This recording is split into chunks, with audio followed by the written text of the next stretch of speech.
السلام علیکم ناظرین، ہربل جیو کی ڈرامہ سیریز جاں نثار میں ہم کیا دیکھ رہے ہیں کہ ڈرامہ جو ہے وہ انتہائی دلچسپ ہو گیا ہے اور بالآخر یہ اپنے اختتام کو پہنچ رہا ہے۔ دعا اور کشمالہ کا آمنا سامنا ہوتا ہے اور کشمالہ جو ہے وہ دعا کو بالکل پسند نہیں کرتی، بلکہ اس کو نوشیروان کی زندگی سے نکالنے کے منصوبے بناتی رہتی ہے۔ اس کا شیطانی دماغ تو اس حد تک خراب ہو چکا ہے کہ وہ چاہتی ہے کہ دعا کو وہ جان سے ہی مار دے، اور وہ ایسا کر بھی سکتی ہے کیونکہ ماضی میں بھی اس نے کوشش تو ایسی کی تھی کہ جس سے دعا جو ہے وہ ہمیشہ ہمیشہ کے لیے موت کی نیند سو جائے۔ دوسری طرف ہم کیا دیکھ رہے ہیں کہ کس طرح سے سرفراز نے خضر کو اپنے گھر سے بے عزت کر کے نکالا تھا اور اپنی بہن کو بھی یہی کہا ہے کہ تم اس کا خیال اپنے دل سے نکال دو، یعنی کہ وہ اپنی بہن کا گھر برباد کرنے پہ تلا ہوا ہے۔ سرفراز کے والد اور والدہ اس پہ کافی غصہ ہوتے ہیں اور اس کو کہتے ہیں کہ وہ باز آ جائے،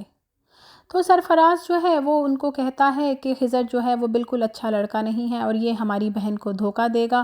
اور یہ فضا کی بھی بغیر وجہ کی طرفداری کر رہا ہے۔ آخر اس کا کیا کام بنتا ہے کہ وہ میری بیوی کی طرفداری کرے؟ سنبل جو ہے وہ اپنے بھائی کو کہتی ہے کہ آپ جو ہیں وہ ایسے انسان ہیں کہ جو نہ اپنا گھر بساتے ہیں اور نہ کسی کا بسنے دیتے ہیں، اور سرفراز جو ہے اس کو کچھ سمجھ نہیں آتا اور وہ اس کے دل میں تو ایک ہی دھن سوار ہے کہ بس کسی طرح سے خضر اور سنبل کا رشتہ ٹوٹ جائے۔ دوسری طرف اسلم صاحب اور فہمیدہ بیگم کو اب یہ فکر ستا رہی ہے کہ ان کی دونوں بیٹیوں کی شادیاں تو ہو گئی ہیں، اب ان کی تیسری بیٹی ثانیہ کی بھی شادی کسی اچھی جگہ پہ ہو جائے۔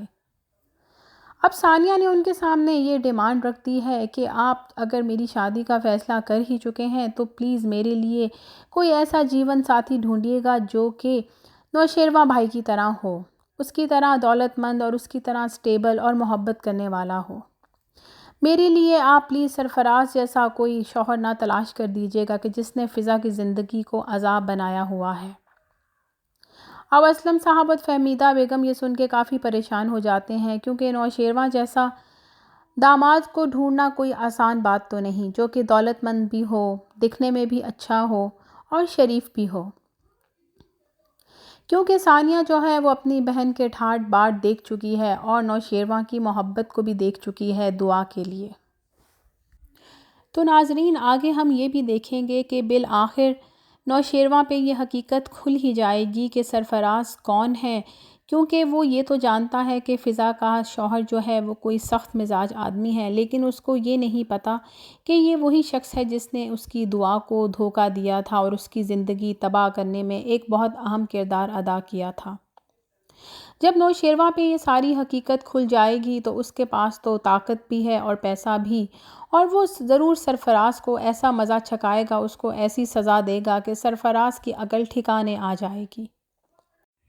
اور دوستو ہم یہ دیکھ رہے ہیں کہ کشمالہ کے ذہن میں کوئی شیطانی منصوبہ جو ہے وہ چل رہا ہے اور اس کو پایہ تکمیل تک پہنچانے کے لیے وہ کیا کرے گی کہ استری کی تاروں کے ساتھ کوئی گڑبڑ کرے گی تاکہ جو دعا ہے اس کو کرنٹ لگ جائے اور اس کا راستہ صاف ہو جائے اور وہ نوشیروان کو اپنے زندگی میں واپس لے آئے۔ ملازمہ کے پوچھنے پر وہ کہتی ہے کہ بہت شوق ہے نا دعا کو نوشیروان کا ہر کام کرنے کا، تو جب اس کے کپڑے استری کرے گی تو اس کو پتہ چلے گا۔ اور ہوتا بھی کچھ ایسے ہی ہے، جب دعا کپڑے استری کرنے کے لیے آتی ہے تو اس کو استری سے ایک زبردست قسم کا شوق لگتا ہے اور وہ بے ہوش ہو کے زمین پر گر جاتی ہے۔ نوشیروان کمرے میں آتا ہے تو دعا کو بے ہوش دیکھ کر اس کے پاؤں کے نیچے سے زمین ہی نکل جاتی ہے۔ وہ پریشان ہو کے فوراً ڈاکٹر کو بلاتا ہے اور لیکن ڈاکٹر یہ بتاتا ہے کہ دعا کی زندگی خطرے سے باہر ہے۔ نوشیروان دعا کے ہوش میں آتے ہی اس کو کہتا ہے تم نے تو میری جان ہی نکال دی تھی، مجھے لگا پتہ نہیں تمہیں کیا ہو گیا ہے، لیکن دعا کہتی ہے کہ جس کے ساتھ آپ کی محبت ہو اس کو کبھی کچھ نہیں ہو سکتا۔ اب نوشیروان کے اوپر یہ حقیقت کب کھلے گی کہ اس سارے معاملے کے پیچھے کشمالہ کا ہاتھ ہے، اور کب سرفراز کا ہوگا دعا سے آمنا سامنا، اور فائنلی دعا کو پتہ چلے گا کہ فضا کا ہسبینڈ تو وہی دھوکے باز ہے جس نے دعا کی زندگی خراب کی تھی۔ یہ ساری اپڈیٹس جاننے کے لیے آپ ہمارے ساتھ رہیے گا، ہمارے چینل کو سبسکرائب کیجیے گا اور کامنٹ باکس میں اپنی رائے کا اظہار ضرور کیجیے گا۔ تھینک یو سو مچ. اللہ حافظ.